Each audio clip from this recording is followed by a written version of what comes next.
Salut, c'est Réa pour Fragments reliés, un espace où l'art, la contemplation, le soin se racontent.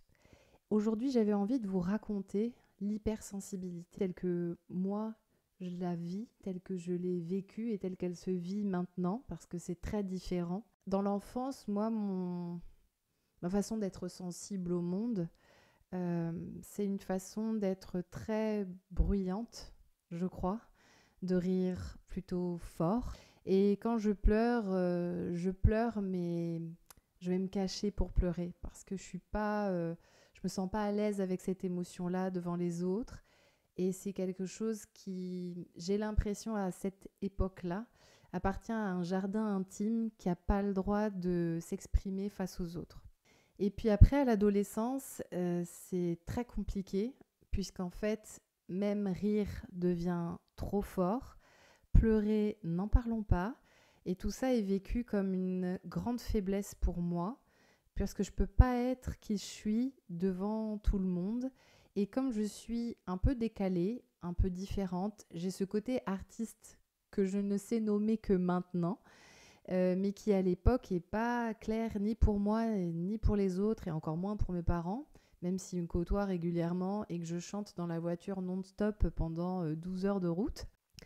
Donc je me cache pour tout, je me cache pour rire, je me cache pour pleurer, je me cache pour me vivre, clairement, parce qu'aux yeux des autres, ça ne peut pas être là. Et puis la dernière fois que je me suis retrouvée à rouvrir mon hypersensibilité, c'était quand j'ai décidé de prendre mon virage professionnellement et de changer de cap.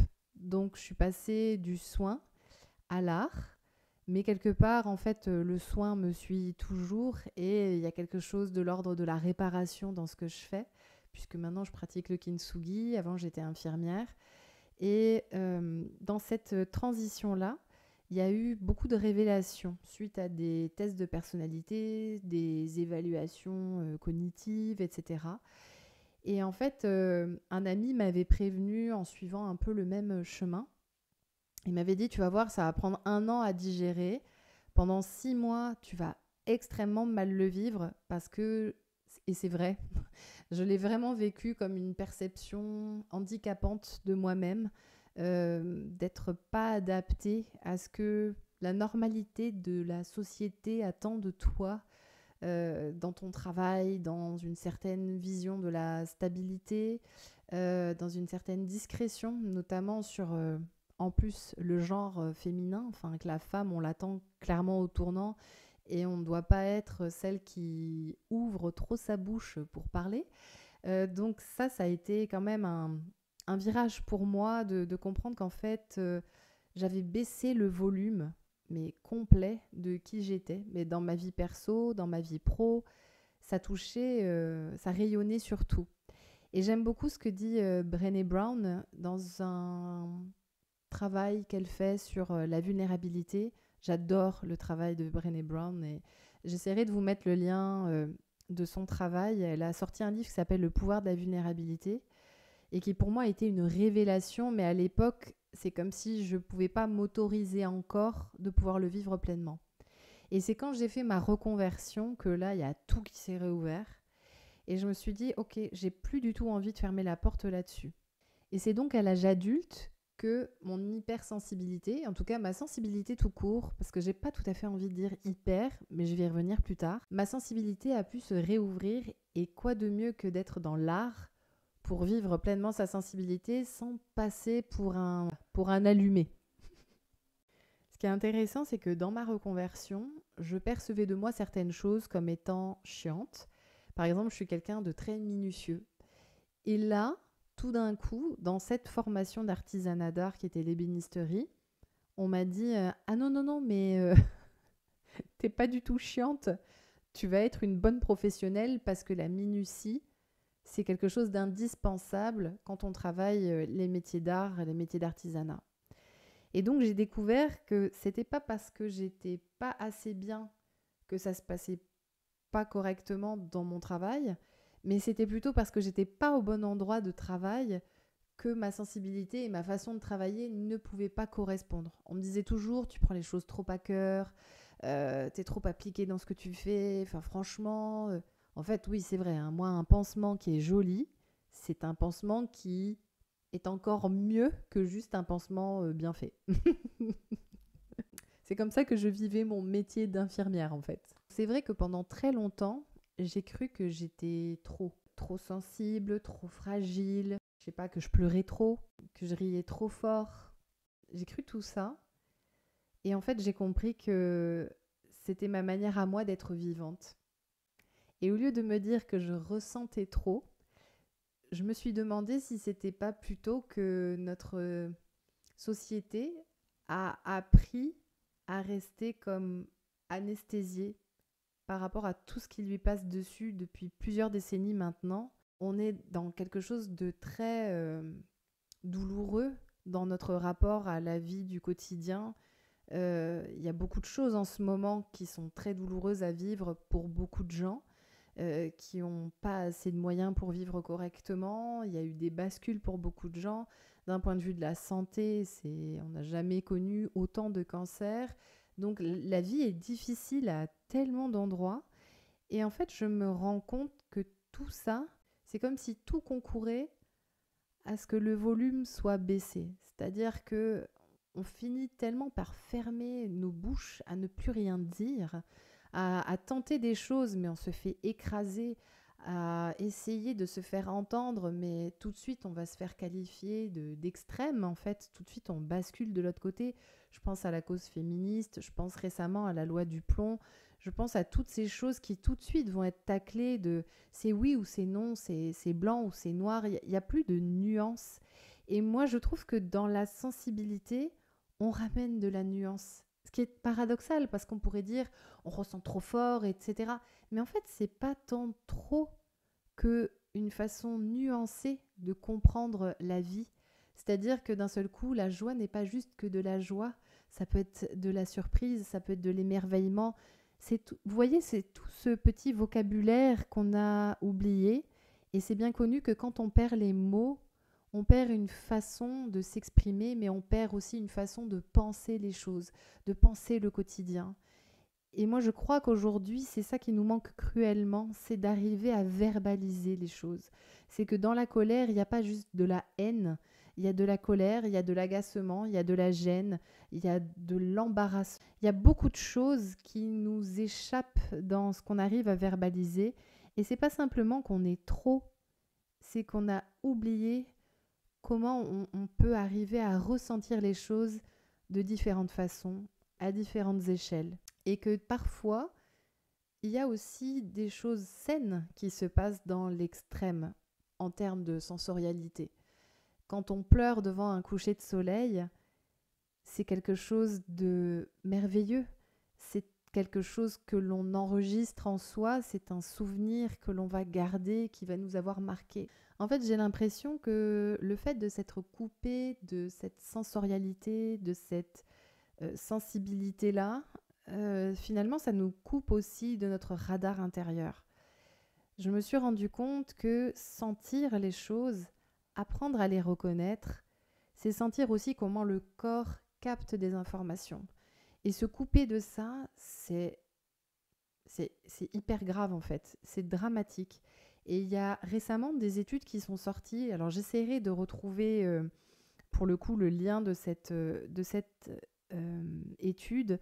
Je crois que c'est le docteur Simès qui est allé à sa rencontre, à la rencontre de ce chercheur, qui a mis en évidence qu'en fait ce n'est pas le cerveau qui capte quelque chose, mais qu'en fait c'est le corps qui capte des émotions, une impression, une intuition, quelque chose, par ses pores, par ses cellules qui se mettent un peu comme ensemble pour transmettre un message, et le cerveau, lui, va le lire, va le comprendre et va en faire quelque chose. Il va en faire une pensée, il va en faire une interprétation, et c'est cette interprétation-là qui va finir par nous faire prendre une décision, comprendre une situation et simplement réagir. C'est pas ce qu'on a cru pendant des années, c'est pas notre cerveau qui capte. On disait oui, notre cerveau se fait une idée de la personne qu'on croise, mais genre ça se joue à 0,7 secondes. le fait d'apprécier quelqu'un spontanément en le voyant. Et en fait, je me dis, c'est dingue parce qu'en fait, c'est la vitesse de captation de notre corps qui transmet ce message au cerveau et de là va découler une émotion et de ces choses-là, le cerveau va tirer une conclusion. Et pour moi, ça change tout parce que donc, notre sensibilité, elle est vraiment une... C'est le bras droit de notre radar intérieur et de ce qu'on va considérer être OK pour nous ou pas. Ce qui, j'aime bien, c'est ce que ma psy me dit quand je travaillais au tout début et je suis revenue dessus il y a quelques années parce que c'était très compliqué pour moi de prendre des décisions à un moment où j'étais particulièrement vulnérable et pas dans le sens empouvoirant de la force. En fait, c'était de réapprendre à sentir quand ça fait oui et quand ça fait non et de vraiment faire juste confiance à cette sensation intérieure. J'arrive à me positionner grâce à mon radar intérieur. Et c'est vrai que dans la société, quand on ressent très fort, on peut vite avoir l'impression qu'on passe pour anormal, qu'il y a quelque chose qui n'est pas sensé, vraiment d'un point de vue santé mentale, qu'on est un peu à côté de la pompe et qu'il faudrait peut-être qu'on aille se faire un peu soigner. Alors que finalement, sentir trop, c'est pas un bug. Si tu ressens des choses de manière forte, c'est pas ton cerveau qui déraille, c'est simplement une façon d'être au monde. C'est un niveau de conscience qui est différent, une approche de la réalité qui est différente. Et je trouve toujours intéressant de regarder ça en se disant, tiens, si c'est capté pour une faiblesse, déjà, pourquoi ? Et pourquoi est-ce que ça te dérange d'être comme ça, avec ce sens des priorités, j'allais dire, un sens des priorités qui est donné à la sensibilité. Pourquoi est-ce que la sensorialité, la sensibilité sont des choses qui dérangent ? Ce que je me rends compte, c'est que quand on est sensible, on va pointer du doigt des comportements qui ne sont pas OK. On va mettre à jour des gens qui de tout temps se permettent de prendre le pouvoir sur d'autres, de dominer des situations et parfois des gens pour installer tout un tas de choses qui servent leur situation, leur pouvoir, etc. Et le fait de montrer du doigt ou de réagir, parfois même de surréagir par rapport à des gens qui se taisent ou qui n'arrivent pas à dire les choses parce qu'elles ont peur de représailles, parce qu'elles se sentent oppressées, parce qu'il y a un enjeu financier derrière qui est trop difficile, parce que parfois il y a des emprises qui nous empêchent aussi de réagir, qui nous paralysent. En fait, je me dis, c'est sûr que ça va te déranger de pointer du doigt quelque chose qui n'est pas en fait humainement acceptable parfois, de dénoncer des violences, de dénoncer des comportements arbitraires. Forcément, ça ne va pas servir le jeu de ceux qui veulent à tout prix avoir pour eux l'ascendant sur tout le monde, sur une équipe, sur une façon de penser, sur une hiérarchie. Ça, moi, je l'ai vécu à l'hôpital. C'est très compliqué. On part du principe que le cadre est le porte-parole de l'équipe, mais en fait, ce que je me suis rendu compte de plus en plus, c'est que les cadres deviennent les porte-paroles de la direction, plus que le porte-parole des équipes. Et je me rends compte en fait que cette hiérarchie, elle coupe beaucoup la voix, la façon dont on exprimerait les choses. C'est aussi parce qu'il y a beaucoup d'administratifs. Il y a beaucoup la faute à toutes les dernières réformes qui ont eu lieu sur la tarification à l'activité, sur les fermetures de lits, sur tout ça, qui sont en fait des ordres qui viennent d'encore plus haut, mais qui d'un point de vue administratif sont plus faciles à appliquer quand on est administratif et gestionnaire que quand on est les mains dans le cambouis en train de s'occuper des patients au pied des lits, dans les services. C'est très compliqué. Quand on est émotionnellement impliqué, c'est pas pareil que quand on est administrativement impliqué. Vous voyez la nuance et comment c'est difficile parfois de faire des ponts pour que tout le monde s'entende autour d'une table à comprendre quels sont les intérêts des uns et des autres. Donc parfois simplement ce que je me dis, c'est que quand ça dérange des gens, finalement, cette étiquette de trop, c'est peut-être ce que les gens ont besoin d'entendre. C'est peut-être ce que cette société a besoin d'entendre. Parce que cette réponse sensible, elle est aussi à la hauteur de l'insensibilité qu'on peut de plus en plus croiser aujourd'hui dans nos vies quotidiennes. Mais on ne peut pas nier que nos quotidiens sont tellement pleins qu'il y a difficilement de la place pour les autres. En tout cas, elle est plus difficile à faire, cette place, parce que c'est dur pour beaucoup de gens. Donc, être hypersensible dans ce monde qui est hyper connecté, qui est vraiment dans ces tourments au cœur des écrans, au cœur de ces choses qui nous sautent à la gueule tous les jours, je veux dire, toutes ces pubs, toutes ces sensoriellement, tout ce qui nous arrive tous les jours. C'est trash, hein. Moi, pour être très sensible visuellement, c'est assez impactant, tous ces panneaux ultra lumineux qui, même de nuit, doivent déranger les gens en vérité, dérangent la nature aussi, parce que ça perturbe les cycles jour-nuit. Donc c'est très compliqué de sentir à quel point cette sensibilité-là, finalement, oui, elle a sa place. Et c'est dur de le reconnaître pour beaucoup de gens parce qu'ils ont l'impression qu'il n'y a pas trop la place d'être pleinement. Et que s'autoriser à l'être, ça va être faire face à beaucoup de problèmes. Tout d'un coup, tout paraît plus compliqué. Comment est-ce que je vais dialoguer avec mon patron? Comment est-ce que je vais dialoguer avec mes collègues? Peut-être qu'ils ne vont pas comprendre ce que je vais leur dire. Peut-être qu'ils vont me sentir complètement à côté de la plaque. Alors qu'en fait, on n'a jamais eu autant besoin de gens sensibles qui le disent, qui se vivent comme ça et qui l'assument. Parce que finalement, c'est quoi être hypersensible?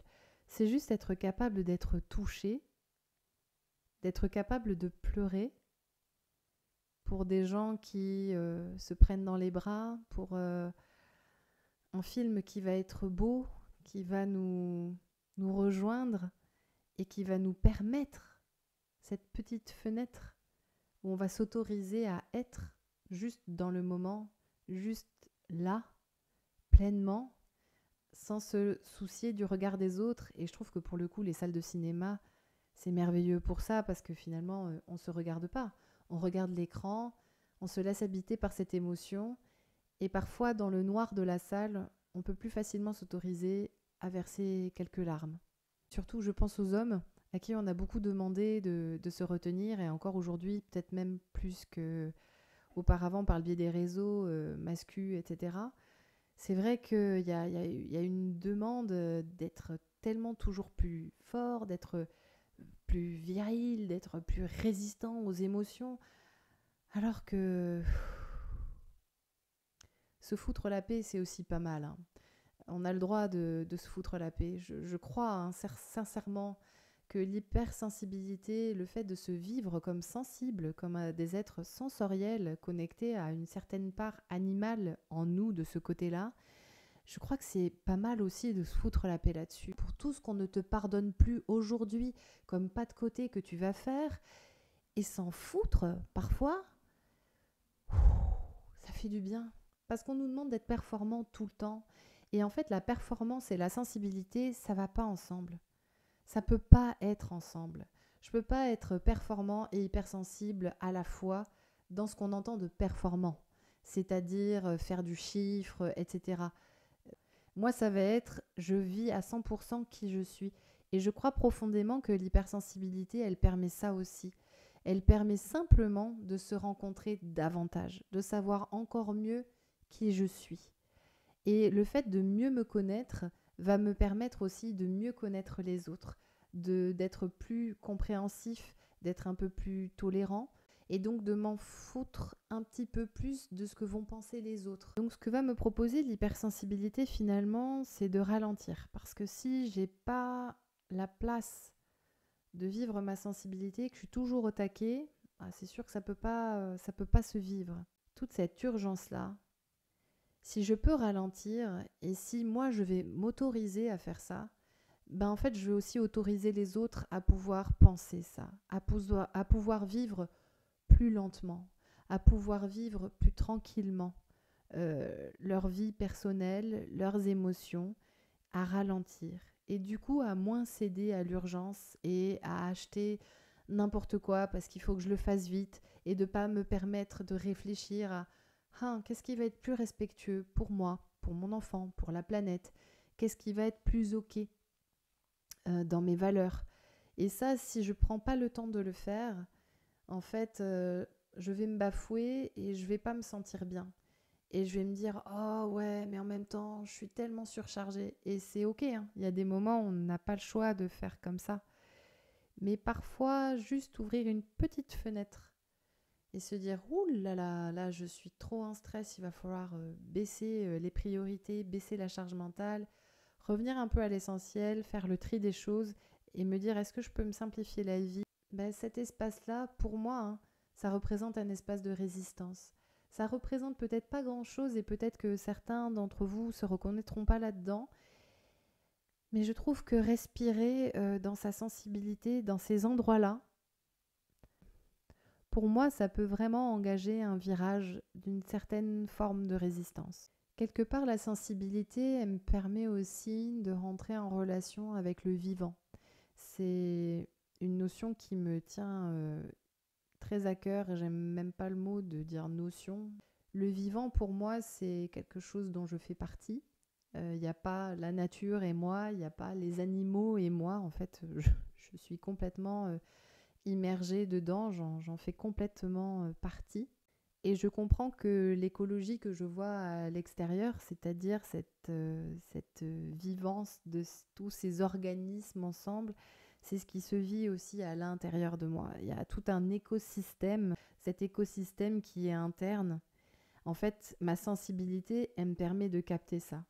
Elle me permet de capter dans mon corps, dans les émotions, dans le mental, dans ce que je peux percevoir quand l'ensemble fonctionne de manière coordonnée. Moi, ça va me permettre d'être au monde d'une autre façon. Et cette écoute de cet écosystème-là, ça va aussi m'obliger à mieux me comprendre, à mieux comprendre ce dont j'ai besoin. Si mon corps est fatigué, à apprendre que peut-être là, il faut que je freine un peu. Si c'est conjoint à mes émotions, peut-être alors qu'il y a une problématique de sens dans ce que je vis. Ça fait écho à ce qu'on peut ressentir dans des burn-out, quand on sent que la tête n'arrive pas à se vider, que le stress est toujours là, que le mental n'arrive pas à lâcher. Ben, peut-être qu'il y a un problème de sens dans ma vie, il y a des choses qui ne s'organisent plus ensemble. Et c'est ça que je trouve intéressant dès lors qu'on se penche en fait dans la question de l'hypersensibilité. Il y a quelque chose qui n'est pas si hyper que ça. Bien sûr que dans ma façon de qualifier ma sensibilité de hyper, c'est peut-être parce que ça touche beaucoup de choses en moi et qu'il y a beaucoup de choses qui me font frémir parfois, qui vont me faire trembler, qui vont me faire pleurer et que j'ai la larme à l'œil facile. Et peut-être pour certaines personnes, ça va vouloir dire hyper. Mais n'empêche que tout ça, ça sert juste à ce que moi je me sente vivante, à ce que je me sente connectée à toi qui est derrière cette vidéo en train de me regarder, à ce groupe de personnes qui sont les soignants, à ce groupe de personnes qui sont les artistes, à ce groupe de personnes qui aiment marcher et contempler la vie dès qu'ils en ont la possibilité et qui sont sur les routes continuellement. C'est ça en fait que ça me permet d'être sensible et de me ressentir. Je ne crois pas qu'il y ait de bonne ou de mauvaise sensibilité, de trop ou de pas assez. Je crois juste qu'il y a une diversité des gens, qu'il y a une diversité des sensorialités, une diversité des sensibilités. Et si peut-être ça semble être trop pour certains, en tout cas moi je vis bien avec ça. Du moment que je fais de mal à personne, je crois que c'est ok de pleurer devant un film, sincèrement, de rire et de m'esclaffer dans une salle de cinéma, accueillir les autres, les enfants, surtout en ce moment, dans ce qu'ils ont de très sensible à nous communiquer. Cette écoute-là, elle est très positive pour le futur et je crois que ça amène beaucoup plus de bienveillance. Je me suis rendu compte que la sensibilité, c'est aussi une façon particulière de regarder l'amour. Alors avec les failles que ça comporte, mais je crois qu'on a une façon de ressentir ça d'une façon assez, par moments, embarrassante, peut-être même envahissante. Mais ce que je trouve intéressant, c'est que ça vient nous montrer, quand c'est le cas, qu'il y a peut-être des manques à l'intérieur de soi qu'il faut apprendre à justement enrichir. Et bien souvent, je crois comprendre maintenant que quand on a cette façon très forte d'aimer et que ça nous fait vaciller en mode funambule et qu'on vit aux dépens presque de l'autre, tellement l'amour est hyper envahissant, je crois comprendre qu'en fait, c'est une façon d'entrer en résonance avec ce que cette sensibilité n'a pas été visitée à l'intérieur de nous pour nous-mêmes. C'est-à-dire qu'elle n'a pas eu l'occasion de s'exprimer ailleurs pour ce qu'elle est vraiment et qu'on n'a pas eu l'occasion d'aller au fond de ce que l'on est vraiment, dans ce qui nous touche et dans ce qu'on a besoin de nourrir dans cette sensibilité, dans cette sensorialité. Alors qu'une fois que ça c'est plein, beaucoup plus que ce que ça n'a peut-être jamais été, l'autre ne va pas du tout être là pour y répondre, voyez, pour remplir ce qui serait en déficit, ce qui ne serait pas écouté de nous dans notre sensibilité, dans notre sensorialité, dans ce qui n'est pas exprimé, dans ce qui parfois est retenu, dans ce qui parfois n'a pas la place pour faire sens dans notre personnalité, dans la façon dont on se raconte aux autres. Et quand on a une personne qui semble laisser la place à ça, on a envie de s'y jeter à corps perdu, puis d'un seul coup de se dire « Oh là là, c'est lui, la réponse à toutes mes questions, à toutes mes réponses, ou c'est elle, elle a cette façon de m'écouter, etc. » Mais en fait, peut-être que tout ça, en amont de se l'offrir, ça peut nous permettre du coup de connecter à l'autre pour d'autres raisons. Et qu'elle va être plus la cerise sur le gâteau. Le gâteau, c'est nous. Et en fait, il faut choisir les ingrédients, ce qu'on a envie de mettre dedans, comment on a envie de décorer ce gâteau, comment on a envie de le présenter aux autres, est-ce qu'on a envie de mettre comme saveur dedans, la cuisson, est-ce qu'on a envie qu'il y ait du fondant dedans, est-ce qu'on a envie qu'il y ait plusieurs couches avec plein de couleurs à l'intérieur, c'est ça. C'est s'occuper de sa cuisine intérieure en termes de sensibilité, de sensorialité, d'émotion, de corporalité et de la façon dont on va articuler le mental autour de tout ça. Bien sûr que ça nous rend beaucoup plus finalement forts face à la vie, mais c'est même pas une question de force, c'est une question de résonance, c'est une question d'empathie, une question de bienveillance, d'un rapport au monde où je sens que je vais contribuer, par le fait de me trouver, je vais contribuer au monde et je vais contribuer à ce que les relations, elles évoluent.